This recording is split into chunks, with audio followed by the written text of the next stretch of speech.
Alright, so I think the audio went out for some reason on that prior video, so we'll just finish up with this one. For these types of problems, what they're asking on A and B is to find the measure of a missing angle rather than finding a missing side. So here they're asking us to find angle N, and the way we can do this is by using our trig functions. Obviously, we first have to figure out which one to use. So they're giving us the opposite side and they're giving us hypotenuse, and opposite and hypotenuse is sine. So we could say this, we could say the sine of angle N is equal to 6 over 10. And then what we want to do is we want to solve for N, which means canceling out the sine. And I'll show you the wrong thing to do. The wrong thing to do would be to say, okay, well, I'm going to divide by sine and those will cancel. Okay, that's actually wrong because sine is not a number. You're not multiplying by sine. You're taking the sine of something. So you have to do the opposite of taking the sine, which is taking the inverse sine. The inverse sine means tell me what angle has a sine of 6 over 10. So we need to do the inverse sine of 6 over 10, and that's going to give us angle N. Okay, just to emphasize, if we go to our calculator, we always have to make sure we're in degree mode, which you can see right here. It is in degree mode, so that's okay. And then we do second sine 6 over 10, and that means this angle right here is 36.86 degrees. I think that's what it is, 36.87. Okay, so that is angle N. Let me just write that. Angle N is 36. Actually, they said round it to the nearest 10, so 36.9. Alright, this one right here says find angle B. Angle B is right here. They're giving us adjacent and they're giving us hypotenuse. And adjacent and hypotenuse is cosine, so we could say the cosine of angle B is equal to 8 over 10. Again, we want to solve for B, which means canceling out the cosine. The way that we cancel out cosine is by taking inverse cosine of both sides. So B is going to equal the inverse cosine of 8 over 10, whatever that happens to be. Actually, I'm sorry, it's not 8 over 10, it's 8 over 16. I should be writing that correctly. So this is 16. And actually, the inverse 8 over 16 is the same as 1/2.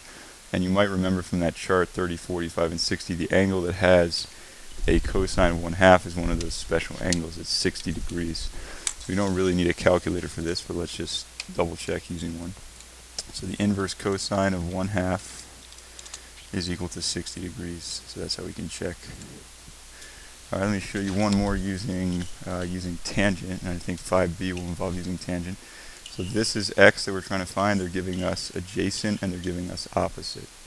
And opposite over adjacent, that's another name for tangent. So we could say the tangent of x degrees is equal to opposite 27 over adjacent 18. Again, what this means is tell me what angle has a tangent of 27 over 18. So we cancel out the tangent by taking inverse tangent. And when you put that in a calculator, inverse tan of 27 over 18, you should get 56.3 degrees. Alright, the last thing to mention is how to apply this with real-world scenarios. And before we explain what these terms mean, you may or may not remember this from geometry. If you have two parallel lines, there's a line that goes through them. This is called a transversal. And if you have these angles, suppose that this angle were 60 degrees right here. This angle right here is also 60 degrees. Those are called, these two angles right here are called alternate interior angles. And there's a bunch of theorems on that in geometry. It's not really important right now to necessarily know exactly what they mean, but keep those terms in mind when we look at this picture. So this is a picture of a lifeguard looking out to the horizon.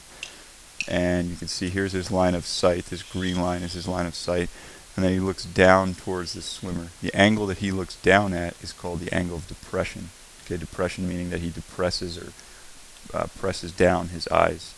Okay, on the other hand, the swimmer down here, okay, if his line to the horizon, his horizontal line right here, if he were to look up at the lifeguard, that would be called the angle of elevation. That's the angle that he has to elevate his eyes to see the lifeguard.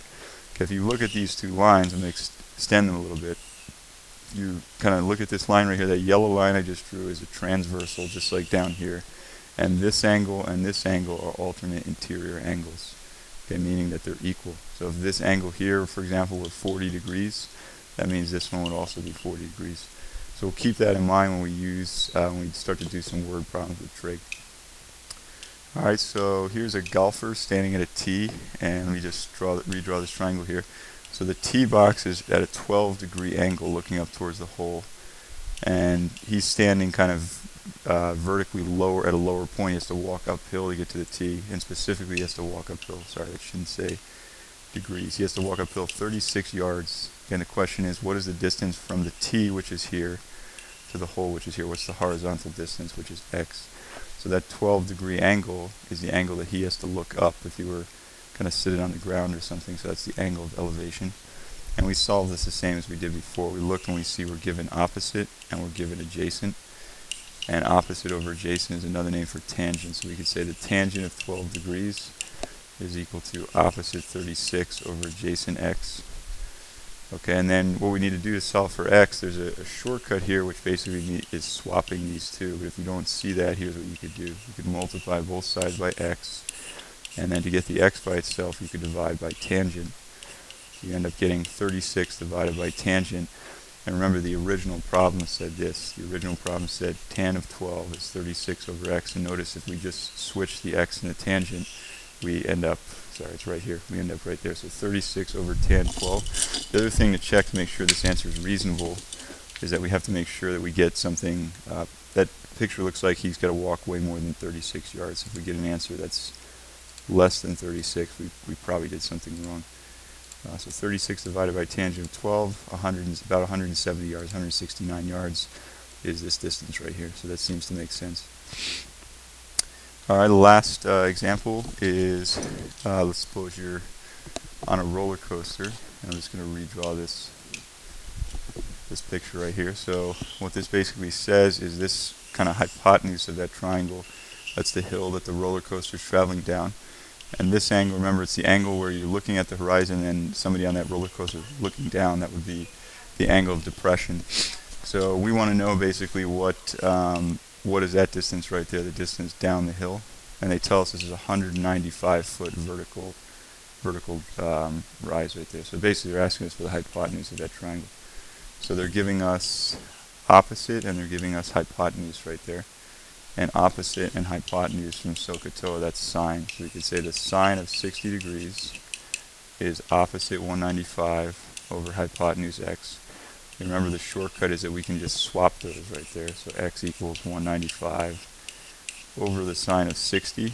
And again, just to check that we did this correctly, since that's the hypotenuse of a triangle, it's the longest side. And that means the answer should be longer than 195. So 195 is a leg of the triangle, not the hypotenuse.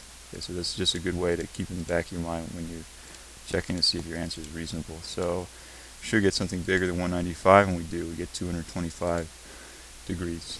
Okay, 225 feet is what I meant to say. So that's 12.1. We talked about sine, cosine, tangent, and the three functions that go with it: secant, cosecant, and cotangent, and then how to also use the inverse trig. Okay, inverse trig means they give you a side and they say find what angle has this sine or this cosine. So that's just an introduction to the basic parts of trig.